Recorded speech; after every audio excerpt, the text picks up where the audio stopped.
उत्तर प्रदेश में हालात ऐसे महसूस कर रहा हूँ, चुनाव जैसे नज़दीक आ रहा है, क्योंकि हुकूमत तकरीबन हर मोर्चे पे फेल हो चुकी है और चुनाव के लिए मुझे अंदेशा इस बात का है कि अब हिंदू मुस्लिम माहौल उत्तर प्रदेश में बनाने की कोशिश की जा रही है। और इसी सिलसिले में रामपुर में जो वाक़या हुआ, साजिश रची गई, वहाँ के पुलिस प्रशासन ने उन लोगों पर जिन्होंने सीए के वक्त में हिमायत की थी, किसानों के आंदोलन की हिमायत करने वो लोग गए तो उनसे इतनी रंजिश और इतनी चिढ़ हो गई कि पुराने मामलात में उनको नोटिस जारी किए गए। और फरहत जमाली साहब का तो मैं ये महसूस करता हूँ कि उन्हें नोटिस भी इसी नीयत से नहीं दिया गया कि उन्हें गिरफ्तार करने की नीयत पहले से थी। बाकी लोगों को नोटिस दिया गया, उन्होंने अपने जवाब भी दाखिल किए, लेकिन इन्हें जवाब दाखिल करने का भी मौका नहीं दिया, नोटिस भी नहीं दिया।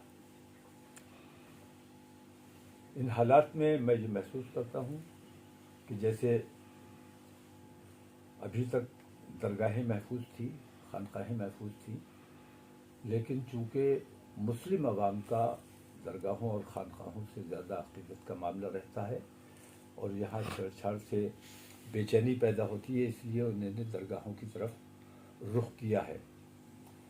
दरगाहों के ज़िम्मेदारान की भी अब ये ज़िम्मेदारी है कि इस तरफ तवज्जो दें और सियासी फ़ायदे हासिल करने के लिए हुकूमत जिस किस्म की रविश पर चली है,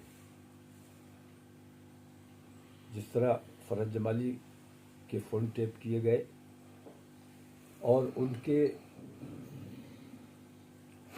एक ऑडियो को वायरल करके उनको बदनाम करने की कोशिश की गई, किरदार पर कीचड़ उछालने की कोशिश की गई, इससे मैं ये महसूस करता हूँ कि वहाँ के प्रशासन ने फरहत जमाली साहब के लिए ज़ाती रंजिश का माहौल बनाया और ज़बरदस्ती गिरफ्तार किया गया। काट दो भाई साहब, काट दो।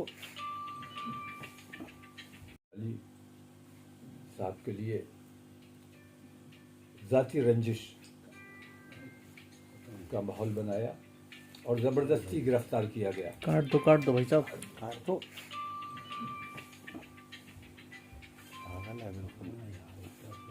तो इससे पहले के दूसरी जगहों पर भी इस किस्म का माहौल बनाया जाए। मैं ये महसूस कर रहा हूँ कि उत्तर प्रदेश में क्या मुल्क में इमरजेंसी के से हालात हैं,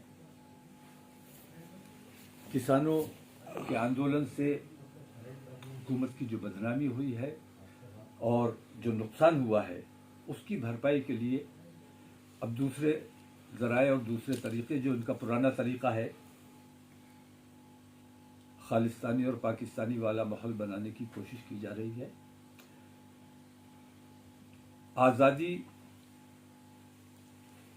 मैं महसूस करता हूँ कि ऐसी तानाशाही है कि आज़ादी ख़तरे में है।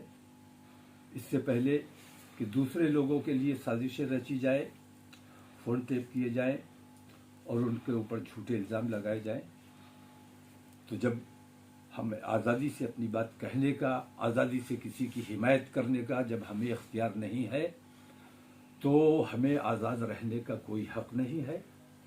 मैं किसानों के आंदोलन की हिमायत में, फरहत जमाली की गिरफ्तारी की मुखालफत में इंशाअल्लाह पीर को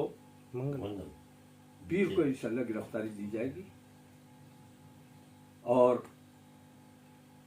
इसकी भरपूर मजम्मत की जाएगी और ये जो माहौल बनाया जा रहा है, इसकी मुखालफत की जाएगी।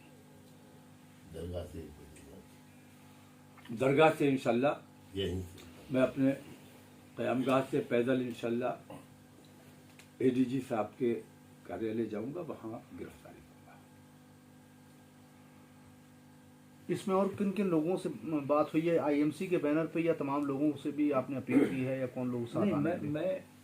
میں ذاتی طور پہ یہ محسوس کرتا ہوں کہ جو ذمہ داران ہیں، جو قائدین ہیں، جو سوجھ بوجھ رکھتے ہیں اور حق کو حق اور باطل کو باطل کہنے کا جذبہ رکھتے ہیں، جب ان کی زبان آزاد نہیں رہی تو میں خود گرفتاری دوں گا، باقی لوگ آزاد ہیں، جیسے چاہیں فیصلہ لیں۔ میں نے اپنا فیصلہ لیا ہے کہ انشاءاللہ پیر کو، منڈے کو انشاءاللہ ADG صاحب کے آفس کے سامنے جا کر گرفتاری دی جائے گی۔